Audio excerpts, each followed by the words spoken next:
Welcome back. Today we're going to be putting on an XTM 160 watt solar panel from BCF on top of the Land Cruiser. I decided I need to put solar back on the roof rack just like I had on the Ute, but this time I want a little bit more juice.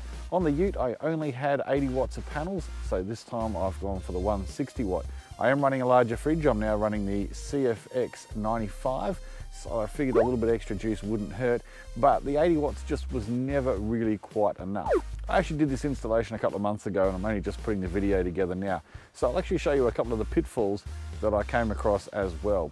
I wanted to mount this onto the roof rack in such a way that I could take it off, because it is a wagon now. I don't have the Ute anymore, so there are times when I'm going to need to use that roof rack. So I've actually created some brackets that have allowed me to take it off with the brackets or without the brackets, with only a 10mm socket on the impact driver. And the impact driver is always in the back of the cruiser, so it only takes a couple of seconds to get it off. I've also put Anderson plugs on the roof so I can easily disconnect it when I want to. So enough of this chit chat, let's get on to how I made these brackets up. The first thing that I had to do was put the solar panel on the roof rack and see how it was going to line up with the rails, where the position was going to be, whether it was going to be backwards or forwards, left or right.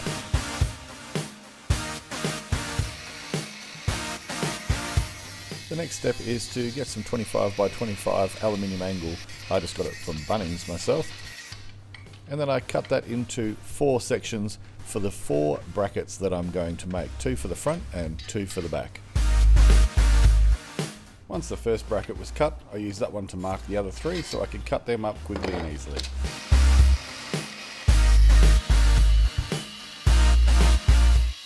As I cut up the brackets, I did the usual dodgy thing and cleaned up all of the edges with the cutting disc. I then drilled a single hole in each bracket.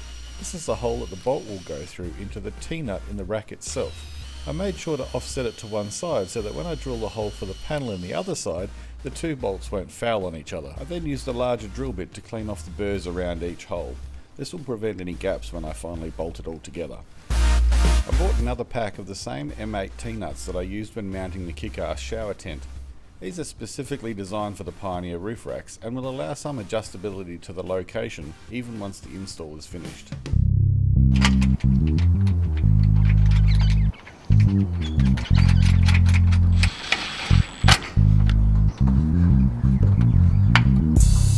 I then lifted the solar panel back onto the roof rack and mounted all 4 brackets to the rack firmly around the panel. It was at this point that I discovered that where I wanted the panel to go was going to cause an issue with one of the brackets for the kick-ass shower tent. So I decided to do my usual trick and completely void my warranty with the angle grinder.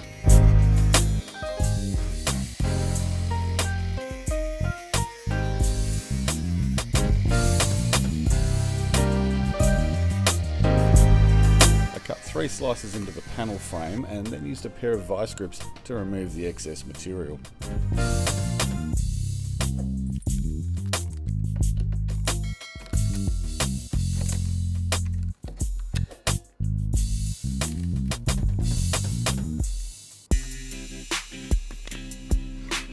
I then cleaned up the surfaces with, of course, the cutting disc.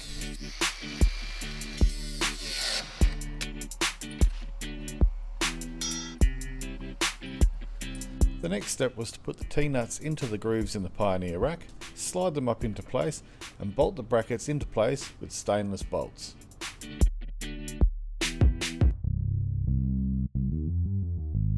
Now that everything is in place, I am able to simply drill the holes through the brackets and the panel frame all at the same time.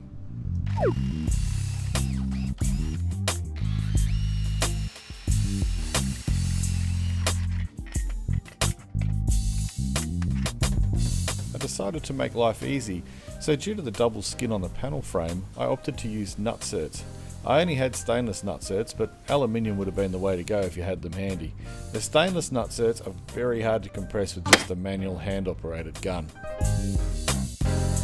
Nutserts make it easier to remove and refit the panel by allowing you to move the brackets around to locate them before bolting the panel through to the brackets.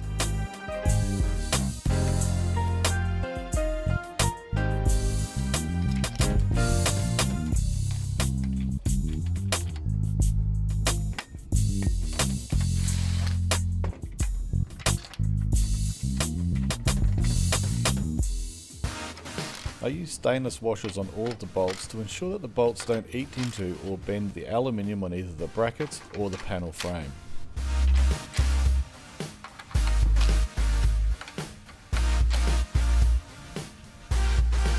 I decided to run the positive cable in the same way that Australian 4x4 Adventures did on his 200 series.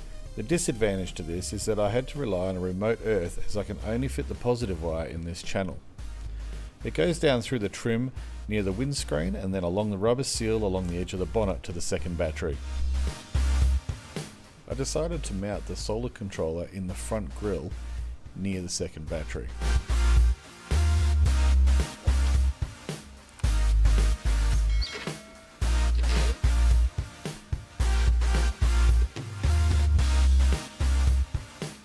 Luckily for me, there was a couple of unused fuses here that the previous owner had left when they removed some of their gear, so I simply used one of those to fuse the input to the battery.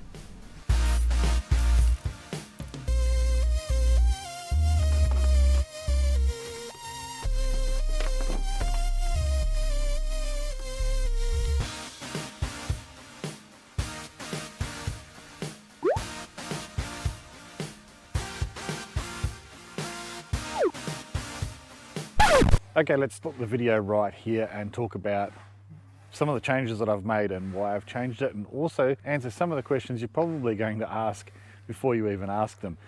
Why did I run the cable down next to the windscreen and not run an earth wire? Okay, let's think about the ways that we could do this. We could run a thin earth and positive, or negative and positive wire down inside that strip there, and it would fit. But if I'm going to go with a thin wire, I'm going to get voltage drop. I could potentially get less voltage drop because I'm going to then mount the charge controller closer to the battery. So that's a positive, but it's a negative that I'm losing voltage on the way down there. Of course, it'll be less because the voltage will be higher off the panel. The alternative is I could have just run the cabling down here where the light cable goes for the awning. The only thing is I'm going to then have to run cable all the way along the roof rack, then down to the car, and then all the way back along the car. So that's going to give me 7 or 8 meters of cable. I'm going to get lots of voltage drop, and it's going to be a pain in the neck. Instead, by earthing it here directly to the body, where the roof rack actually mounts to the body, I'm getting a pretty decent earth, and I'm able to run thicker cable down to the battery. Unfortunately, the PWM controller didn't like that, and that makes sense in hindsight. Of course, when I was doing it originally, I didn't think that far ahead. However, I ditched the PWM controller and went to an MPPT controller, and we'll talk about the differences between those if you don't know about them in another video. However, that's improved the efficiency of the panel tremendously, and that will outweigh any of the negatives I'll have from having the negative wire earthing to the body. The only real downside is that I have to now deal with the fact that I've got the MPPT controller up on the roof rack. It is a completely outdoor rated, waterproof, dustproof MPPT controller, so I don't think that's really a problem. And even though it looks a little bit ugly when you really get up close, you just can't see it when you're driving around or when it's parked without sticking head right underneath the roof rack. The one thing that really is quite disappointing though is how rusty these super cheap Auto Anderson plugs have become after just a few months sitting on the roof. It is outrageous how bad they are. They're staining the roof. I'm going to have to replace them, and I'm actually sure that they're interfering with how much charge I'm getting to the battery. However, at this point, it still seems to be plenty enough to keep the battery charged up, even with the fridge running 24/7. But the other thing that I've done is I actually changed it from charging on the second battery, the auxiliary battery, to charging the main battery. Now, why did I do this? Well, it's quite simple, really. I've got a cheap voltage sensing dual battery isolator, and what was happening was that it was drawing its 1/2 amp that those normal battery solenoids draw, and then when the car wasn't being used for a few days, the main battery was staying discharged, which is not good for it. So I decided to rewire it and actually have the solar panel go to the primary battery, the starter battery, and what that does is it charges at first, it increases the voltage, which then trips the solenoid, engages the second battery where the battery's equalize and charge off the solar panel together. The other advantage of that is that when the sun goes down, I actually get to use both batteries until it gets to a lower voltage where the starter battery drops out automatically. I'm really happy with this change, and I love the way that it keeps both batteries charged up.